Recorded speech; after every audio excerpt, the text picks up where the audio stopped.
Electric field, electric field, electrostatic force per unit charge is called as electric field.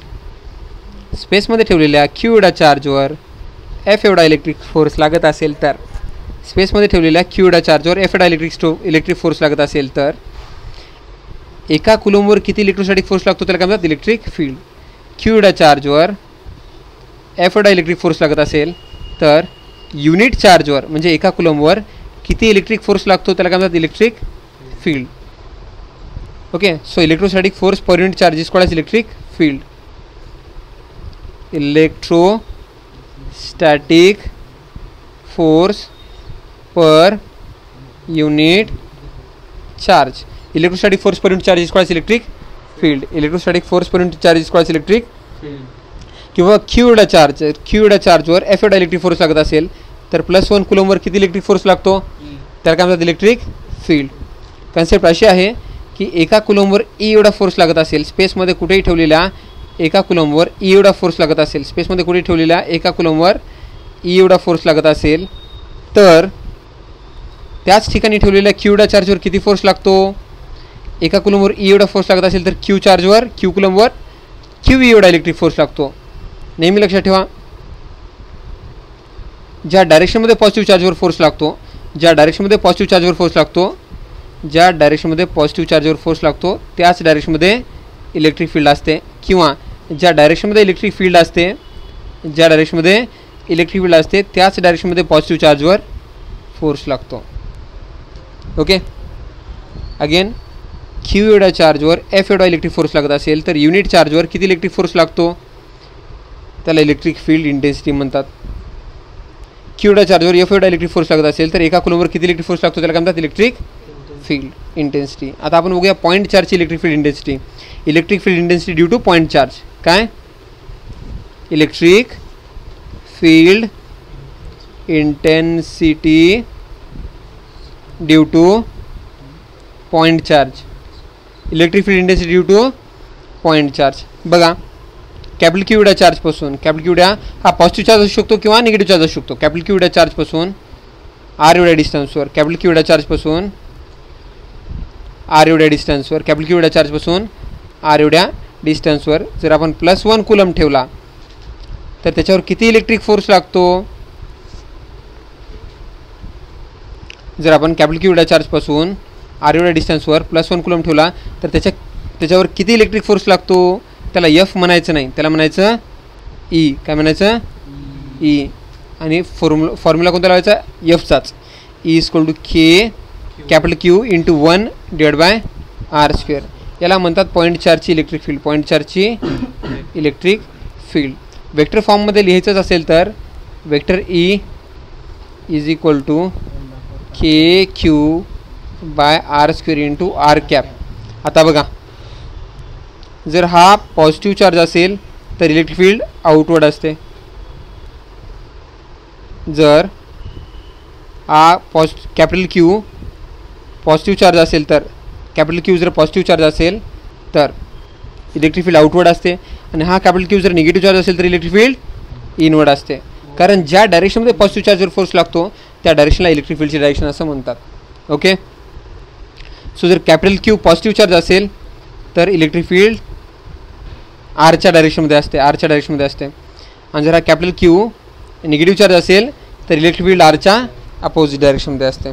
So point चार्जची electric field कळाली का? मग point चार्जची electric field काय असते?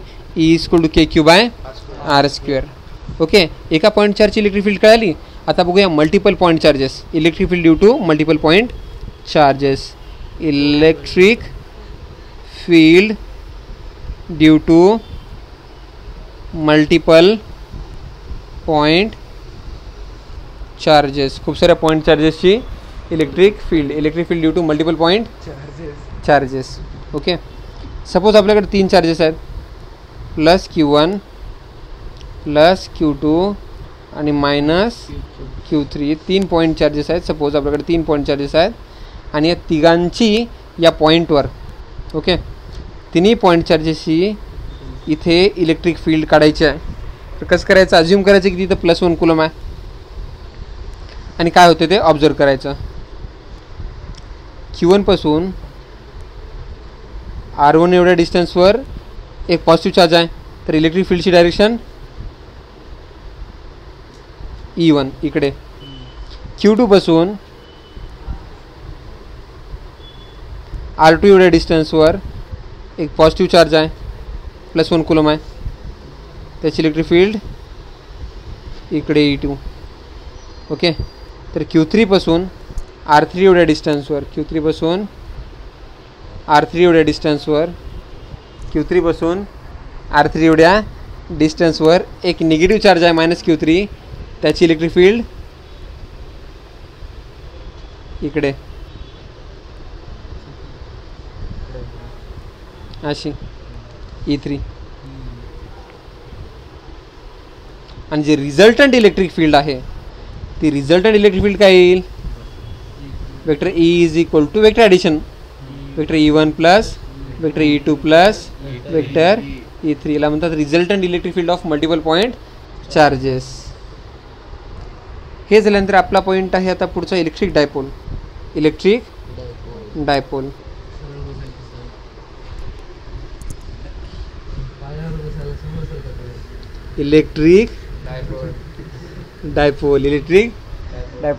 a positive charge and equal amount of negative charge separated by constant distance. A positive charge and equal amount of negative charge separated by constant distance 2a is called as electric dipole. A positive charge and equal amount of negative charge separated by constant distance 2a is called as electric dipole. चलो लिहूया definition. A positive charge and equal amount of negative charge separated by constant distance 2a. A positive charge and equal amount of negative charge separated by constant distance 2a is called as electric dipole. A positive charge and equal amount of negative charge separated by constant distance 2a is called as electric dipole. A positive charge and equal amount of negative charge separated by constant distance 2 is called as electric dipole. Electric dipole ची एक property असते, त्याला म्हणतात dipole moment. काय म्हणतात? So dipole moment is a dipole moment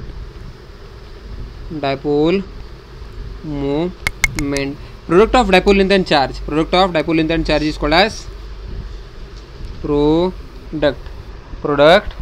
of dipole moment. Product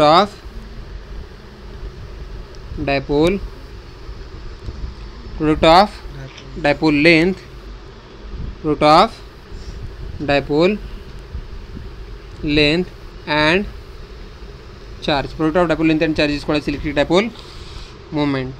It is a vector physical quantity. Vector P is equal to dipole length 2a into charge Q. So product of dipole length and charge is called as electric dipole moment. Product of dipole length and charge is called as electric dipole moment. आता आपण बघूया की electric डायपोलची electric field काय ते. डायपोलची electric field.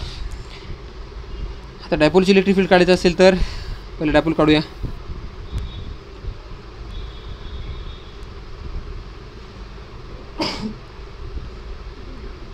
A positive charge and equal amount of negative charge separated by constant distance 2a is called as electric dipole. तर electric field due to dipole. Electric field due to dipole. डायपोलची electric field काढूया. अशी line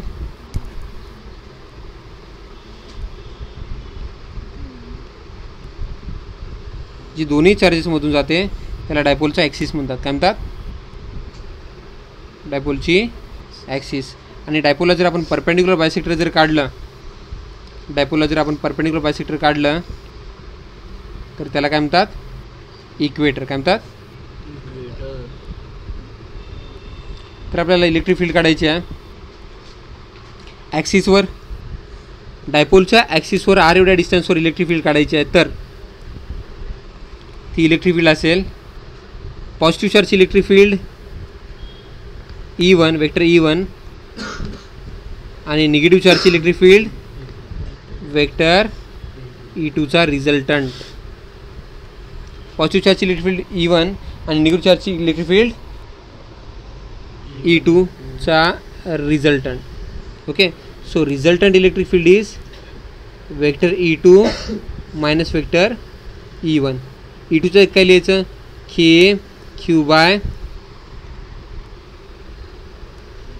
Q by R minus A whole square, कारण आपल्याला distance एवढंच घ्यावं लागणार आहे, एवढं K Q by R minus A whole square. आणि E1 घेते वेळेस एवढं डिस्टन्स घ्यावं लागणार आहे, K Q by R plus A whole square minus K Q by R plus A whole square. K Q common घ्या, क्रॉस मल्टिप्लिकेशन करा, काय राहते बघा, K Q by R square plus A square plus 2RA, K Q by R square plus A square plus 2RA minus R square minus A square plus 2RA divide by R square minus A square whole square into R square into हेच final result होतं. नेमकं कसं झालं, R minus A into R plus A whole square. Okay, त्यानंतर ते result येते जे आधी लिहिलं होतं मी ते, R square A square minus A square cancel, 2RA 4RA के Q into 4RA divide by R square minus A square whole square.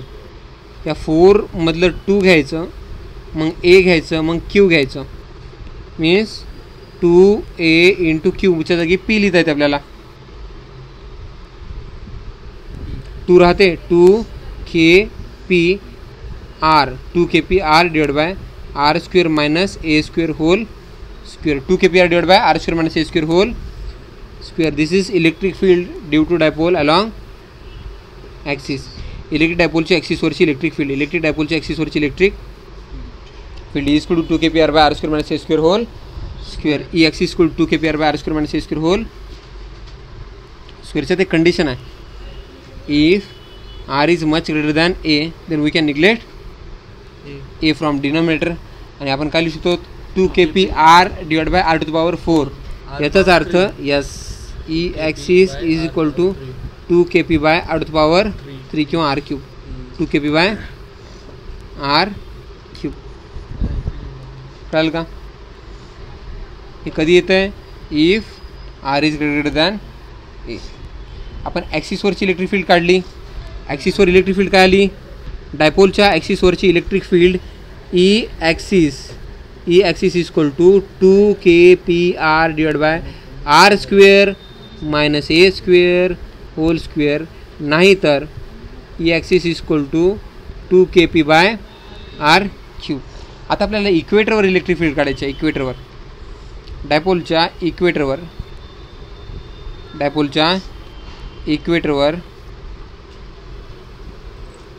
R एवढ्या डिस्टन्सला, डायपोलच्या इक्वेटरवर आर एवढ्या डिस्टन्सला इलेक्ट्रिक फील्ड काढायच्या.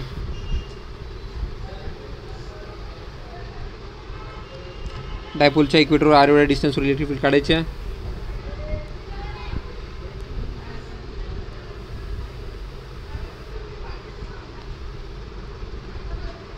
तर होते कसं, पॉझिटिव्ह चार्जची इलेक्ट्रिक फील्ड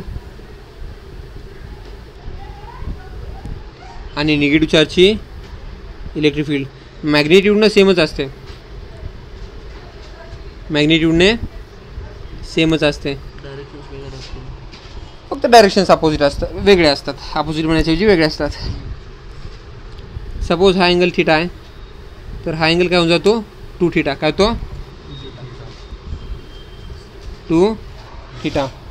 ओके, बिकॉज हा angle theta असेल तर हा पण अँगल थीटा होतो आणि हा पण अँगल थीटा, म्हणजे बेसिकली तो काय झाला 2 थीटा झाला, 2 थीटा. तर आपण इथं रोम्बस बनवू शकतो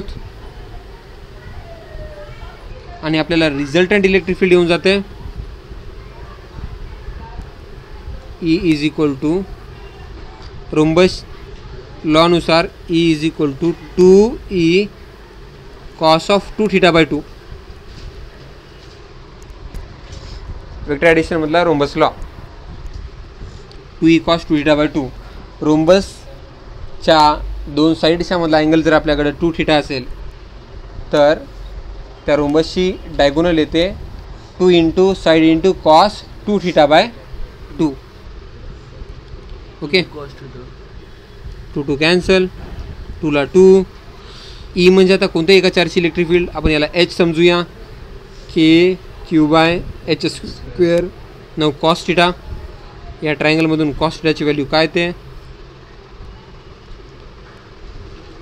कॉस थीटाची व्हॅल्यू येते a by h so finally आपल्याला ई इक्वेटर येऊन जाते 2 k q a upon h cube okay yes तर 2A इंटू क्यू म्हणजे kp kp divide by h cube what is h h is hypotenuse is nothing but a square plus r square raise to 1/2 चा cube 3/2 answer येते E equator काय ते so इक्वेटरवर डायपोलची electric field इक्वेटरवर काय ते E is equal to k p by a square plus r square किंवा r square plus A square raise to 3/2